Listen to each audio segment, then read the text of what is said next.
Jennifer, this is such cruel timing when you look at 2 years of closures of our border. We're just days out from reopening. We're weeks out from Christmas and along comes Omicron.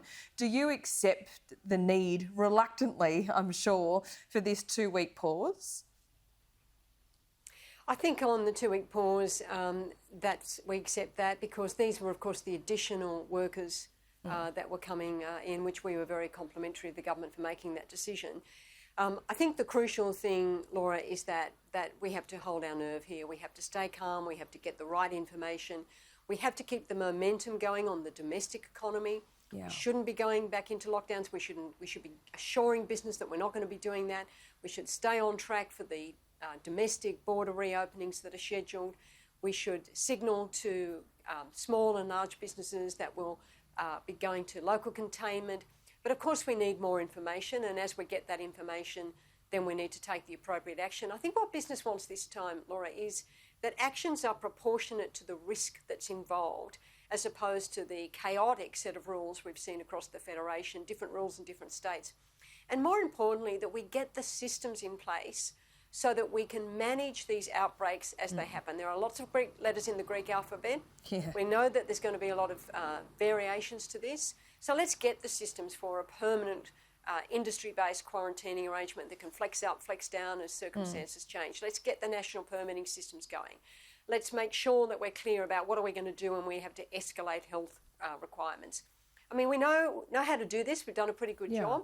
But I think what business wants, as you say, coming into this season is some certainty. OK, all of those things you've just described are largely happening, but what are you talking about in particular in scaling up and scaling down? And what would the thresholds be? Do you have that in mind? Well, I think what we have seen is these things have been in place, but they've been in place inconsistently. So you've got different quarantine arrangements in some states, 72 hours in some states, 14 days in others. So based on the health advice and the health risk, we need the same system across the Federation. Secondly, is industries willing to step up and do the quarantine? So there's a scheme that involves Aspen Medical, world-renowned medical organisation that's able to do the quarantine management, do the vaccine assessment. We need to stand that up so that we've got that system in place all the time so that as circumstances change, we can flex up. If it's 72 hours, for some categories of people, it'll be 14 days. Right. And we need to be able to start bringing those skilled workers in, and universities need to be able to start making offers to students, because if they're not making offers, other universities will be. Indeed. So it's basically getting on a sort of even keel, if you will, and getting that national consistency. That's really important. So you're talking about, I mean, the hotel quarantine system in New South Wales has worked pretty well. There's always going to be leaks. So you're talking about, you know, that's the way to scale up and scale down? Yeah, but I mean, we also may need those purpose-built facilities, and the longer we put that off, the more we'll say, gee, I wish we had that 6 months ago. But also industry's willing to sort of do that hotel-based quarantine. We don't need governments to do it. We just need a predictable system of getting people into the country, knowing what the rules are, having the same system across the Federation. You know, industry's happy to foot that bill. It's not going to come at a cost of government. We just need to make sure that we've got a way of managing this, so that we're not doing this stop-start approach. And of course, the most important assurance that business needs at the moment is that the domestic economy is going to stay on track to stay open and keep open, and that we only institute restrictions if there is a dramatic change in the risk profile. And based on what we're hearing from overseas, that doesn't look like it's going to happen, so let's get the information. But I think the worst thing, particularly for small businesses who are kind of working out, do I open, do I stock up, do I get staff put on, is to give them a real message of assurance. We know that will happen in New South Wales. They've been so careful, so considered in their approach. We need that across the country so that business can plan for Christmas. There's some, you know, 5-star hotels in Sydney that are operating at 40% capacity because they cannot get the staff to operate. We see that in small business. I mean, you just walk around the CBD and everyone is after staff, it would seem. Stuart Roberts said on Friday that we will need about 1 million places to be filled. He hopes that can be done in about 4 years. Is that reasonable? Yeah, it's not only reasonable, it's essential. Because your point's absolutely right. You know, people just can't ramp up. It's not like they don't have the customers. They do. They just haven't got the teams to do it. We've also got one of the best harvests we've ever had in years, but we haven't got people to pick it.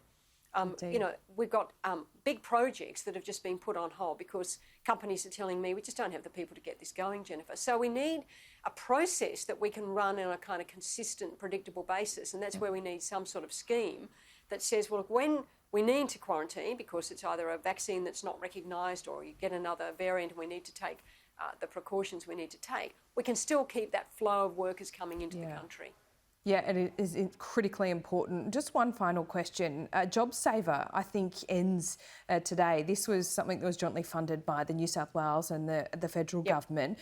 Has this been part of the problem in attracting staff back to work, or is that minimal? Look, some people think it has been. I think there's just, there's a lot of rebound in the economy. There's a lot of activity, so people have been able to find work pretty easily. There are also some specialist roles that are not going to be filled easily by Australians, and we obviously need to get our skills system right so that we're doing that in the future. But there are very specialist roles we need to bring in. Yeah. I think it's just the speed in which the recovery has happened that people haven't had the staff. I don't think JobSaver is really the problem there, and I think we've also got to remember that JobSaver and schemes like that put a floor under the economy, they put a floor under many businesses, so they were able to rebound.